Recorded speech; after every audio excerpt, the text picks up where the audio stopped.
राधे राधे, जय श्री कृष्णा, जय जय श्री राधे। श्रीमद् भागवत महापुराण का महात्म का पहला अध्याय।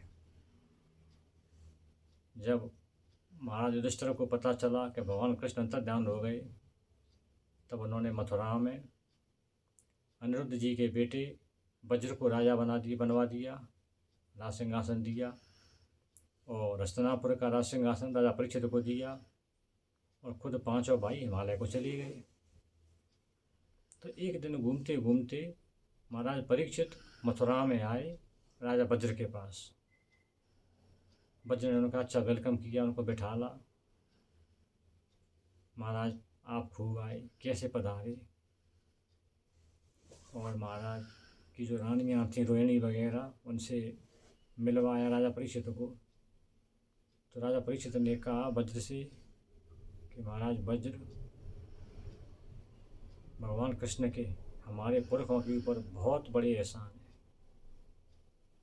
अगर महाराज ने हमको नहीं बचाते तो कौरव तुमको ख़त्म ही कर देते, हमारा अस्तित्व ही खत्म हो जाता, हम तो आज यहाँ तक आ ही नहीं पाते। बहुत एहसान है, हम उन एहसानों को चुका नहीं सकते, किसी भी प्रकार से नहीं चुका सकते। तुम आराम से अपना राजपाट संभालो, प्रेम से राज्य करो। किसी प्रकार की कोई प्रॉब्लम हो, पैसे की प्रॉब्लम हो, सेना चाहिए, कोई और सहायता चाहिए, तुम निसंकोच कभी भी बता देना, मैं हाजिर हूँ आपके लिए, हमेशा तत्पर हूँ, आपकी पूरी पूरी सहायता करूँगा। क्योंकि मैं भगवान कृष्ण के एहसानों में दबा हुआ हूँ।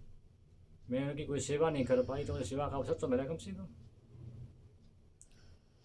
तो राजा वज्र ने कहा कि महाराज सब ठीक है, कोई बात नहीं है, लेकिन पूरा ब्रजमंडल सूना पड़ा है, प्रजा तो यहाँ है ही नहीं, राज्य कैसे पे किया जाए, सूना पड़ा है, खाली पड़ा है।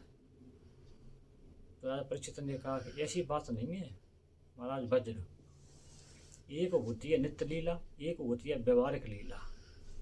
नित्य लीला को साधु संत ऋषि मुनि भगवान के रसिक प्रेमी समझ पाते हैं।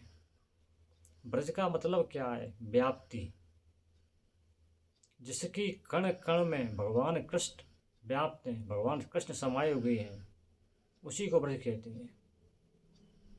तो इस ब्रजमंडल के कण कण में, एक एक रज रज में, एक एक पत्ते पत्ते में भगवान कृष्ण समाये हुए हैं। ये खाली कैसे हो सकता है? इसीलिए तो ब्रजमंडल है ये ऋषि मुनियों को, साधु संतों को रोज दिखाई देता है कि भगवान कृष्ण यहाँ बैठे हैं, यहाँ बैठी हैं, ग्वाल वाले यहाँ बैठे हैं, उद्धव जी यहाँ बैठी हैं, लीलाएं हो रही हैं, रास हो रहा है, खाली नहीं है महाराज। लेकिन चलो आप कहते हो तो वही व्यवस्था कर देते हैं। तो इंद्रप्रस्थ के जो सेठ साहूकार थे, बड़े बड़े व्यापारी थे, उनसे राजा परीक्षित ने कहा कि तुम जाओ ब्रजमंडल में जाओ, और राजा वज्र के राज्य में जाके बस जाओ, अपना व्यापार करो, वहीं रहो, वहीं घर बनाओ, वहीं रहो। राजा वज्र से कहा कि तुम गांव बसाओ, गांवों की पहचान करो, कौन कौन से गांव बसाना है। तो फिर वृंदावन, गोवर्धन, बरसाना, डीग, मथुरा, गोकुल, और भी बहुत से गांव है वहाँ। सारे गांव महाराज वज्र ने बसाए, और उन गांवों में उन सेठ साहूकारों को ला के व्यवस्था जमा के उनको वहाँ रखा, उनके मकान बना के उनको वहाँ रखा। इस प्रकार प्रजा, जो व्यवहारिक लीला की प्रजा थी, वो प्रजा वहाँ पर रही आके। तब महाराज वज्र का मन लगा, उन्होंने राज्य किया।